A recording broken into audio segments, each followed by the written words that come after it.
তো hi friends, আমি ঋতু চলে এলাম তোমাদের সাথে ডেলি ব্লগ শেয়ার করতে। সবাই কেমন আছো? আশা করি সবাই ভালো আছো। তো দেখো, আমার মেয়ের এত জামা কাপড় ছোটো হয়ে গেছিলো, ভাবলাম কি করব, তো এক বস্তা জামা কাপড় বার করেছিলাম।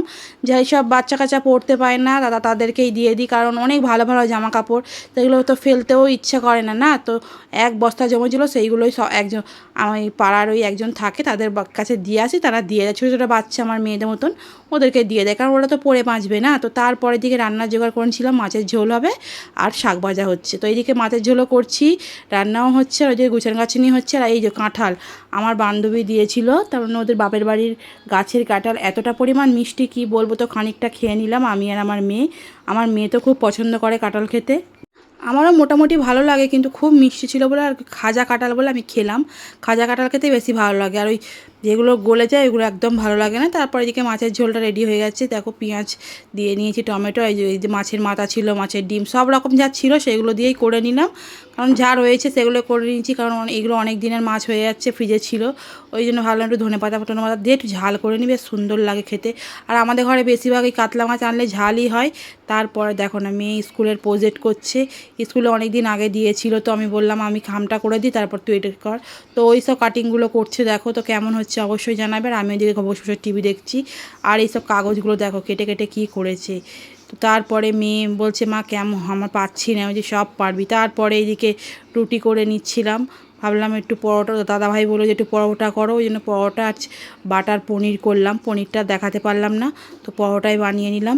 আগে না রুটি না গোল হতো না, আর এখন কত সুন্দর, সময়ের সাথে সাথে সব কিছুই পারা যায় বলো। তো আগে আগে রুটি করতেই পারতাম না, রুটি করলে শক্ত হতো, ছিঁড়তে পারতো না, এইদিকে আগের ট্যাং বগের ঠ্যাং হয়ে যেত। তো তারপরে দেখো এখন রুটিগুলো, প্রত্যেকটা রুটিগুলো গোল হচ্ছে। তো আমি বললাম কি রুটি খাবে না লুচি খাবে? প্রথমে বললো লুচি খাবো। আমি বললাম এই গরমে আর লুচি খেতে হবে না, আমি পরোটাই বানাই, পরোটা দিয়ে খেলে খুব সুন্দর লাগবে। তো আমি অল্প তেলেই আটার পরোটাই বানাচ্ছি, যেহেতু আমরা আটাই বেশি খাই, ময়দা বেশি খাই না। তো তেল শেষ হয়ে গেছিলো, তখন দাদাভাইকে বললাম একটু ঢেলে দিতে, তো ও ঢেলে নিল।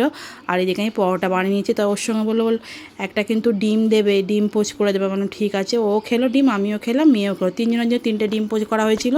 দেখো পরোটাগুলো, আর তেলটা যা বাড়তি ছিল ওইটা ওতে রেখে দিয়েছিলাম। তারপরে বললাম পরোটা তো করবো, পরোটাতে দিয়ে নেব। তো অল্প অল্প করে তেল দিয়ে ভেজে নিচ্ছি পরোটা। বেশি তেলে পরোটা খাওয়া ভালো না, এখন যা গরম পড়ছে। আর এই দেখো ডিমগুলো রেখে দিয়েছি, ডিমগুলোকে একটা একটা করে ভেজে নেব, আর পোচ করে নেব। পেঁয়াজ দিয়ে আর করবো না। তোমার দাদাভাইকে বললাম পোচ করে দিই, বললো ঠিক আছে পোচই করে দাও। তো একটা একটা করে প্রত্যেকজন এক একটা করে পোচ করছি। আমার এই পোচ খেতেই না খুব ভালো লাগে। তোমাদের কার কার পছন্দ অবশ্যই জানাবে কমেন্ট করে। মাঝে মধ্যে পেঁয়াজ দিয়ে ভালো লাগে, সবসময় না পেঁয়াজ দিয়ে আর ভালো লাগে না।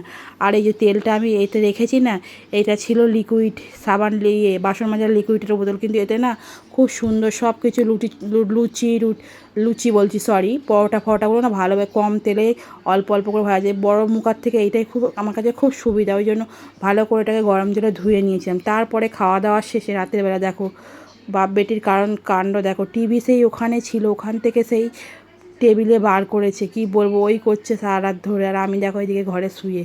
তো কেমন লাগলো আমার ভিডিওটা অবশ্যই কমেন্ট করে জানাবে। টাটা, আবার পরের ভিডিও নিয়ে আসবো।